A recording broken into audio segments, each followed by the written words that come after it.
Thank you for listening and welcome to a new episode of this podcast, bringing you medical information and NICE guidance from a primary care perspective. My name is Fernando Florido and I am a GP in the United Kingdom. Now imagine that we have Mr. Johnson, who is 78 and has type 2 diabetes. His diabetic control is reasonable on metformin 500 mg PD with an HbA1c of 7.1% or 54 millimoles per mole. But he has just developed stable angina. How should his diabetic treatment change? We have covered the 2022 NICE Diabetes Management Update in previous episodes, but perhaps we need a quick reminder? And this is what we're going to do today, because in this episode I am going to go through the flowcharts produced by NICE in respect of the blood glucose management in type 2 diabetes. The full guideline has 59 pages in the PDF format, and NICE has produced a 5-page summary on the blood glucose management. This video is going to focus on the 2 flowcharts that will advise how to choose first-line medicines and how to choose medicines for further treatment. I will put in the description below a link to download the full NICE guideline as well as the 5-page summary. There's a YouTube version of this episode and other NICE guidance on the NICE GP YouTube channel, and a link to access it can be found in the podcast description. Because of the visual nature of the flowchart, I would highly recommend watching the YouTube video if you can. Although describing visual aids as an audio file can be challenging, I hope that you find the content clear and informative. Now, the first flowchart that we're going to look at is the one about how to choose first-line medicines. It is only 1 page, and there is a combination of arrows that will guide us through the treatment pathways and a number of boxes with further information and clarification on the treatment described. Right at the top of the chart, we find a box that tells us about rescue therapy, and it reminds us that for patients with symptomatic hyperglycemia, we will consider insulin or a sulfonylurea and then review the treatment when the blood glucose control has been achieved. The next step is to assess the HbA1c, the cardiovascular risk, and kidney function. Obviously, as you know, to calculate the cardiovascular risk with, for example, the Q-RISK-2 tool, we will need to know the patient's age, sex, smoking status, blood pressure, and the total cholesterol HDL ratio. Now, having checked the renal function, before starting to follow the pathways, there's a little box on the left telling us that for information on using SGLT2 inhibitors for people with type 2 diabetes and CKD, there is a specific guidance that is not on this flowchart, and we will have to refer to the CKD section of the diabetic guideline. So, after we have done our initial assessment with the HbA1c, cardiovascular risk, and kidney function, the flowchart divides into 3 categories. 1. It could be that the patient is not at high risk of cardiovascular disease. 2. That the patient has chronic heart failure or established atherosclerotic cardiovascular disease. Or 3.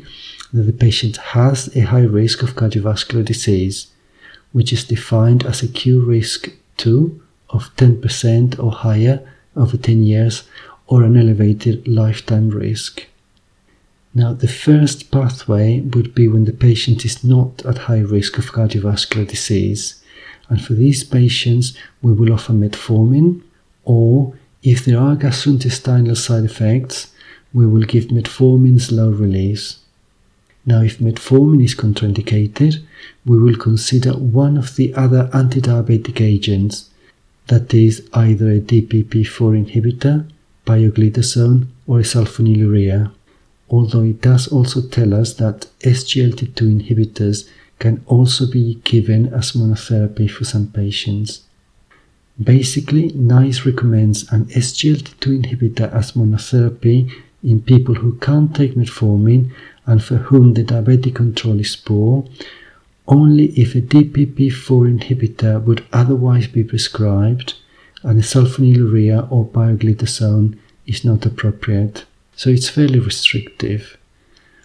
We also see a small note saying that using ertigliflozin to reduce cardiovascular risk when blood glucose is well controlled was an off-label use.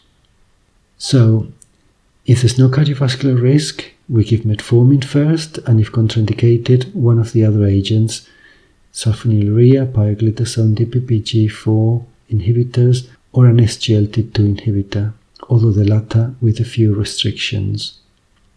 Now, the second pathway would be when the patient has got chronic heart failure or established atherosclerotic cardiovascular disease. And the flowchart tells us in a box what they actually mean by established atherosclerotic cardiovascular disease. And this is fairly intuitive.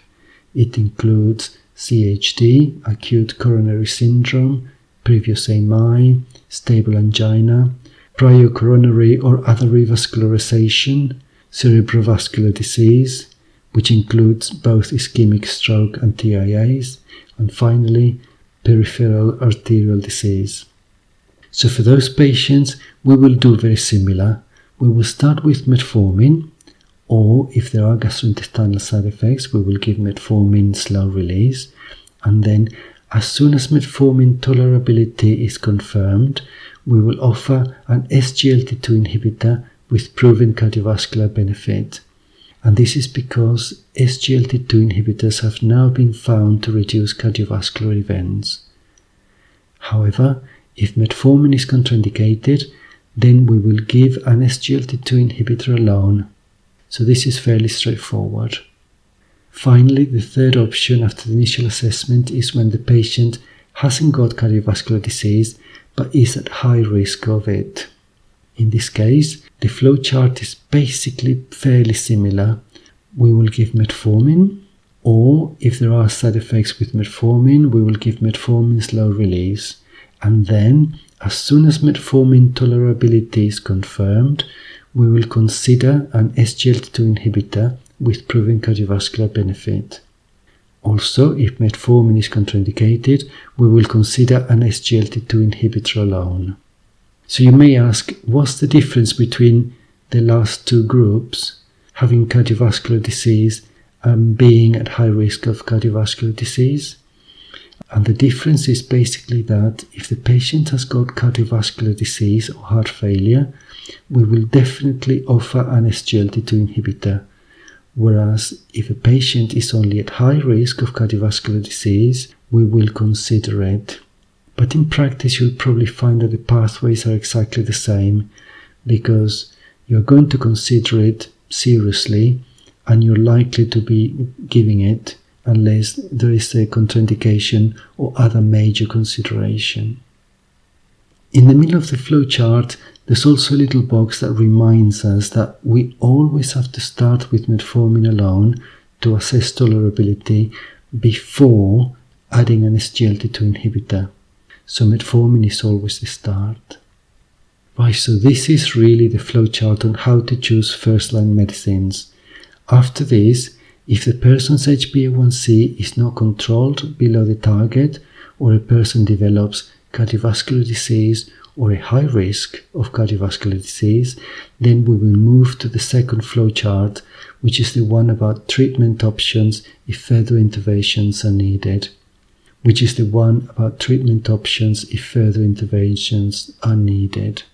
So here we go.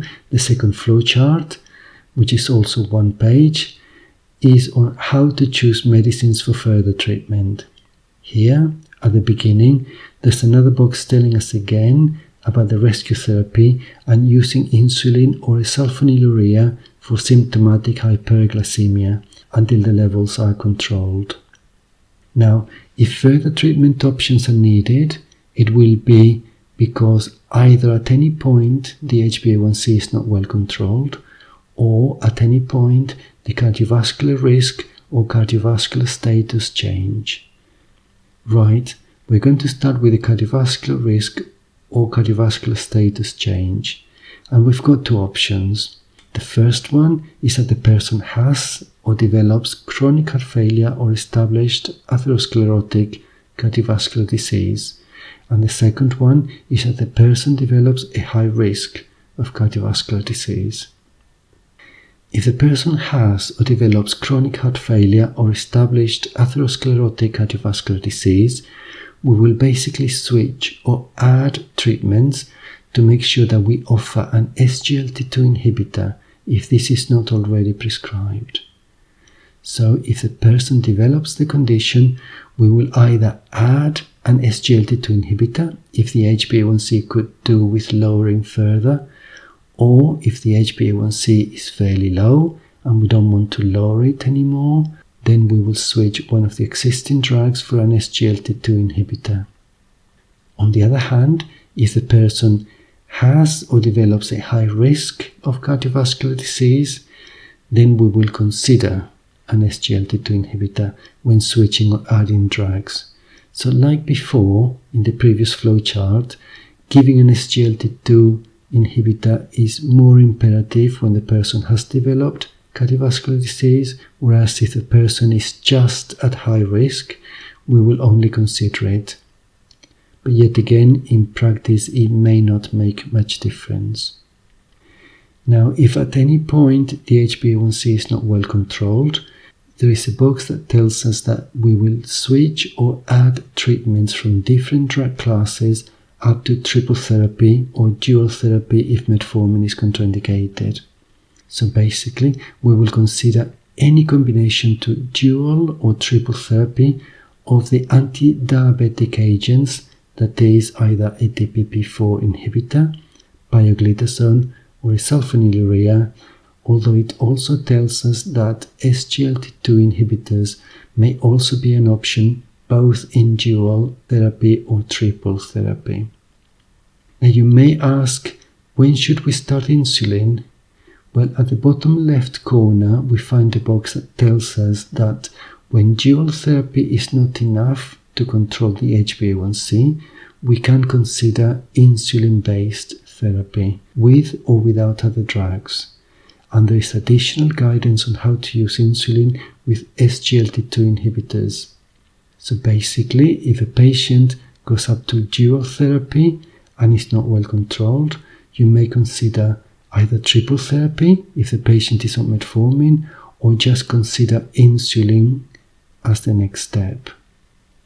And finally, what is happening with GLP-1 mimetics? Well, this is where NICE has been quite restrictive in their approach, because it tells us that if triple therapy with metformin and 2 other oral drugs is not enough, we will consider triple therapy by switching one drug for a GLP-1 mimetic, but only for people who have a BMI of 35 or higher and specific psychological or other medical problems associated with obesity. Although it does say that you can adjust the BMI to lower for people from Black, Asian and other minority ethnic groups, because these groups are at higher risk of cardiovascular disease, and GLP mimetics have also been shown to reduce cardiovascular events. Or we can also give it to patients who have a BMI lower than 35 and for whom insulin therapy would have a significant occupational implication, or weight loss would benefit other significant obesity-related comorbidities. Right, so this is it. We have finished our second flowchart and therefore we have come to the end of this episode. I hope that you have found it useful. There is also a YouTube version in the NICE GP YouTube channel, and I will leave a link in the podcast description. Thank you for listening, and I hope that you will join me in the next one. Goodbye.